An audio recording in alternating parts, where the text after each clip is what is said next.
பாப்பா ஸ்கூலில் வந்து ஃபேட் வச்சுருந்தாங்க. ஸோ வந்து போயிட்டு எப்படி என்னென்னு சொல்லி என்ஜாய் பண்ணலான்னு சொல்லிட்டு போயிருந்தோம். என்னென்ன இருக்குதுன்னு பார்க்கலான்னா, ஒன் சைடு ஃபுல்லாக வந்து கேம்ஸ் வச்சுருந்தாங்க. இன்னொரு சைடு வந்து டீச்சர்ஸே வந்துட்டு குக் பண்ணியிருந்தாங்க. நிறையா டிஃப்ரெண்ட் வெரைட்டிஸ் ஆஃப் ஃபுட் வந்துட்டு குக் பண்ணி வச்சுருந்தாங்க.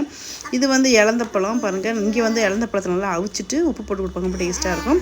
இது பார்த்திங்கன்னா பானிபூரி ரொம்ப டேஸ்ட்டாக இருந்தது. டீச்சர்ஸ் வந்து அவங்களே செஞ்சு கொடுத்தாங்க. இது pav bhaji, panipuri, french fries, noodles, அப்புறம் வந்துட்டு சனா சாட், தாபேலி, இந்த மாதிரி நிறைய ஐட்டம்ஸ் வந்து கூப்பன் இந்த மாதிரி கொடுத்துருவாங்க. ஸோ இந்த கூப்பன் வந்து நம்ம பணம் கொடுத்து வாங்கிட்டு இந்த கூப்பனை வந்து கொண்டு போய் கவுண்டரில் கொடுத்தோம் அப்படின்னா நமக்கு வந்துட்டு அந்த ப்ராடக்ட் எத்தனை விலைக்கோ அது கொடுத்துருவாங்க. ஸோ சாண்ட்விச், பிரெட், பீஸா நிறையா இருந்தது. அதே நேரம் ஒன் சைடு பார்த்திங்கன்னா பிள்ளைங்களும் பெர்ஃபார்மன்ஸ்லாம் பண்ணிட்டு இருந்தாங்க. ஸ்கூல் பிள்ளைங்களாம் டான்ஸ் ஆடுறது எல்லாம். இந்த சைட் பார்த்திங்கன்னா ஃபுல்லாக பிள்ளைங்க வந்து ஹேண்ட்மேட் என்னென்ன பண்ணாங்கோ, அவங்க ப்ராஜெக்ட்ஸ் எதுனாலும் பிள்ளைங்க கையால் செஞ்சதை வந்துட்டு அழகாக டிஸ்பிளே பண்ணியிருந்தாங்க. நர்சரியிலேருந்து கேஜி 1லேருந்து எல்லா செக்ஷனும் தனித்தனியாக பண்ணி டிஸ்பிளே பண்ணிச்சு. ரொம்ப நல்லா இருந்தது.